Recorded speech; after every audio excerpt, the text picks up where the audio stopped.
come out for a shoot with the students from Columbia University on the journalism programs, and the students came fully geared up as well. I think they're going to get an interesting film. This is why we get to that point. True. But yeah, we've had a great time. What do you think? It was amazing. I feel it was interesting to be out here with the students. So here we are. How do you feel? I feel good. Yeah. I feel sad, but I feel good. It feels like you're part of the school. I have had the most brilliant time and enjoyed every single second of it. I thought it was really interesting. It's given me a lot to think about.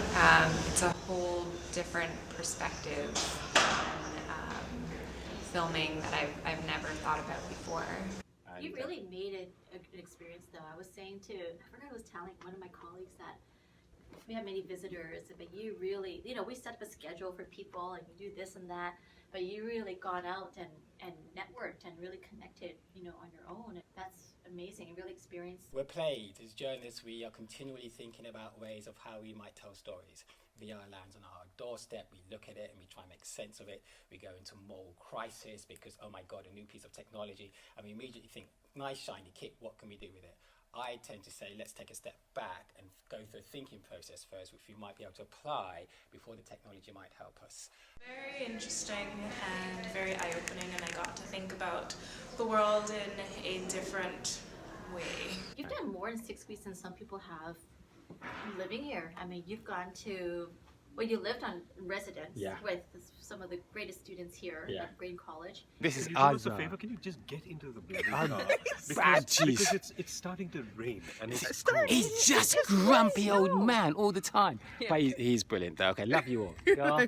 Fantastic. See you. Come on, you grumpy. Grumpy. It's okay. You cooked for them. You went to people's homes. You went to Surrey. You went to a hockey game. You went to the army. Like, you really actually went out. You really took advantage of this last 6 weeks. It must be really hard being with your family. Yeah. But that's the thing. You came here to fulfill a certain goal, personal, professional, I'm sure. And I think you really achieved it. I mean, you met all our objectives and beyond. You've been amazing. Talk about AR. Talk about MR. Then I could wrap all of this up and then talk, as I do in T-Line, talk about cinema journalism.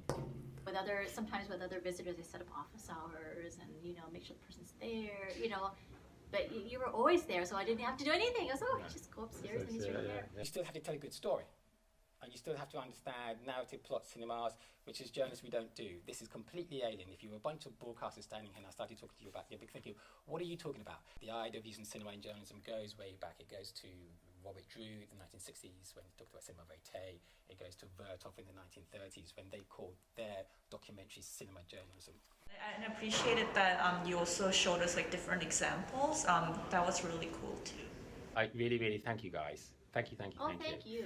Because you really took the 6 weeks and really made it. That's the last thing you're going to do here. That's the last thing. No, the last thing I'm going to do here is just try and put together a little blog.